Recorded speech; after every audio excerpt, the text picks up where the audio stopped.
Oi, pessoal, tudo bem? Somos alunas do curso de Administração da Faculdade Unicamp e estamos gravando esse vídeo com orientação do professor Anibal Tavares para a disciplina GL 303, Estatística para Administração. Conforme foi orientado, sorteamos o RA de uma das integrantes do grupo e os exercícios sorteados foram, da lista 1, o exercício 5 e da lista 2, o exercício 6. Resolvemos as questões utilizando os assuntos tratados em aula e organizamos a apresentação por meio do Google Colab. Para começarmos a responder as questões, copiamos o seu enunciado no Google Colab. Exercício 5 da lista 1. 30 adultos foram indagados sobre quais itens eles acham mais difícil de abrir com a mão. Televisão, representado pela letra T, refrigerador, letra R, ar-condicionado, letra A, transporte público, letra P, ou micro-ondas, letra M. As respostas desses adultos são dados na tabela 3. A tabela 3 tem os dados brutos da opinião de 30 adultos, onde C é calouro, S, segundo ano, T, terceiro ano ou Q, quarto ano. Pede-se, letra A, preparar uma tabela de distribuição de frequências. Letra B, calcular as frequências relativas e as percentagens para as categorias. Letra C, que percentagem desses adultos escolheu o refrigerador ou ar-condicionado como item mais difícil?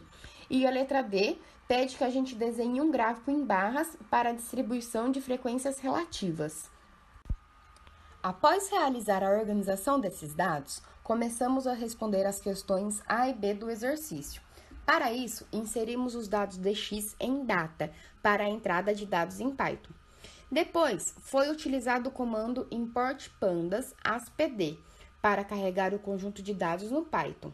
Assim, começamos a montar a tabela de distribuição de frequência, onde indi significa o nome de cada linha que estará na nossa tabela. Portanto, é o nome de cada item descrito. Col significa o nome da coluna. No nosso caso, o dado é a frequência. Após isso, no código descrito na quinta linha, a tabela é criada pela junção dessas funções no comando. Agora, para calcular a frequência relativa, é necessário escolher para cada item um número e colocá-lo no conjunto de x. Após isso, acrescentamos os dados da frequência no conjunto de y e colocamos a fórmula que está na oitava e na nona linha para realizar o cálculo. Para colocar esse novo dado na tabela, foi utilizado o comando df, entre colchetes, frequência relativa, criando uma nova coluna.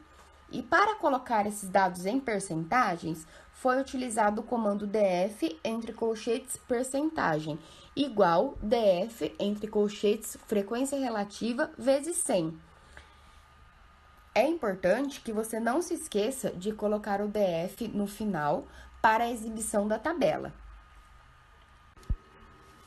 Para responder a questão C, foi utilizada a coluna de porcentagens da tabela acima.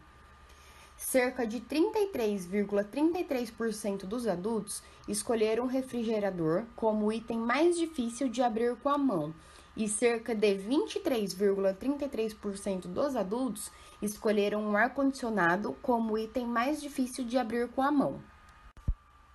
Na resposta D, para criar um gráfico de barras com a distribuição de frequências relativas, começamos com o comando import, que está na primeira linha, em que utilizamos o mesmo conjunto de dados da tabela anterior neste gráfico. Depois, inserimos o conjunto x, com o número para cada item da pesquisa, y para cada dado de cada item e depois copiamos os comandos para o cálculo da frequência relativa. Depois, utilizamos os comandos plt.bar, que está escrito na sexta linha, para a criação das barras do gráfico, onde é importante ressaltar que se alterarmos a letra de color, que neste caso está com R, é possível alterar a sua cor, e o comando plt.plot, para a criação de linha sobre as barras. Após isso, faltou apenas nomear os eixos dos gráficos, onde foram realizados pelos comandos a partir da oitava linha, em que colocamos itens para nomear o eixo X, frequência relativa para nomear o eixo Y e no título colocamos itens versus frequência relativa. E para finalizar, é importante destacar que não se deve esquecer de colocar o comando plt.show e parênteses para você conseguir ter uma exibição do gráfico. Depois de resolvida a questão 5 da lista 1, fomos para a questão 6 da lista 2. Preço de carros tem uma distribuição que é assimétrica à direita, com valores extremos na cauda direita. Qual das medidas de tendência central é a melhor para resumir esse conjunto de dados? Explique. Bom, no caso de distribuição de valores assimétrica à direita, com valores extremos na cauda direita, a média é puxada por esses valores extremos. Portanto, não seria uma boa opção para resumir esse conjunto de dados. A mediana é sim uma boa opção nesse caso, pois ela não sofre a influência dos outliers. Com ela, podemos verificar quais preços de carros estão abaixo ou acima da média. A moda, nesse caso, não seria relevante, pois ela representa os dados com maiores frequências. Em um conjunto de dados sobre preços de carros, os preços mais frequentes não seriam a melhor opção para resumi-lo, porque não traz a dimensão de valores altos e baixos. Portanto, analisando tudo isso, a mediana seria a melhor opção.